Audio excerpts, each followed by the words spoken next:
Ate, ate, washandinik. Washandinik? Maal jechuudha washandinik? Washandinik washan ajaa'ibsiifadhu. Tokko jedhi. Shunkurtii jedhamu. Eessi. Lama qaaraa garaacha nama gubu. Eessi. Sadii haadha manaa ofii dinnicha deedan. Eessi. Afur haadha manaa ofii jettee abbaa manaa ishii waamtu. Eessi. Maal sagalee irraa jiru? Maal sagalee maal fidu? Meeqadha? Sagalee waan hin godhine irraa cufiin barbaade. Na jibbisiiseera. Afur jedheeramu. Eessi. Shanaffaa ishee. Shanaffaa jaartii ofii waan hundumayyuu daawwisiisa jettu. Nyaata minaamin maal dhugaatii.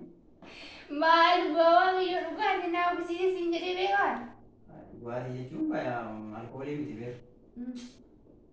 Kanneen akka lallaafaa, miriindaa, pepsii. Daawwisiisa siin jetti? Amaaree naan jettu yoo ta'u. Amaaree. Amaaree. Waan hunduma gaafa karaa irratti argite amaaree. Sababa qabdii muka sababa amaaree siin jettu. Sababa qabdi ta'uun beeku. Nisi. Kana shanan kana waadini kan jettu shandini kan jettu. Maanyaa sababa dhugaa jechuudha. Waa shandiniqii kan jedhamu tokko hin beeku. Waa'ee. Dala kun beeku maali waan baay'ee dinqisiifachuu dandeessa. Waa shandiniqii maali baaba waaqa utubaa malee dhaabbate. Waaqa utubaa malee dhaabbate. Tokko. Dachee isaa malee diriirti. Gaangee ala malee hafti. Sadii. Kurphee ala tokko. Shanaffaa mun beeku dhugaatti. Maqaatuun beektu maallee waan. Shanaffaa wallaalee dhugaa waaqayyo shanaffaa hin beeku.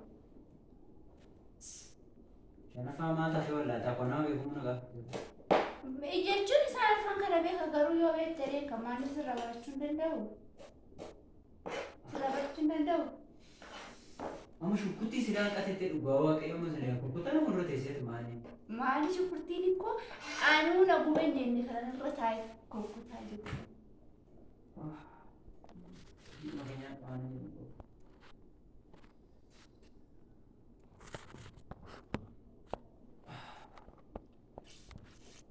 Yaa Rabbi. Yaa Rabbi yaa Allah dika. Mana kana bahee deema Rabbi. Eessa deemu?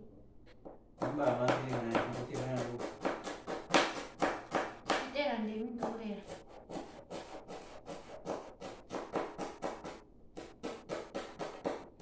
Ijoollee misaa hojjechaa kottan naa yaadha.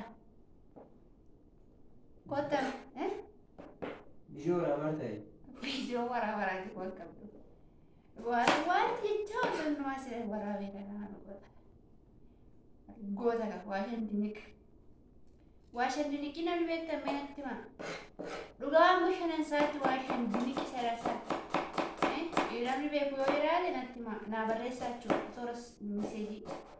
Toora maal namni koomintii irratti tsaaf naa godhaa isiniin jedhaa kanarraa kana immoo Doskeenaaf ta'ee waraabadhee malee nagaa isin gaafachuun irraanfannee akkam jirtu fayyaa keessanii alagaa kootii.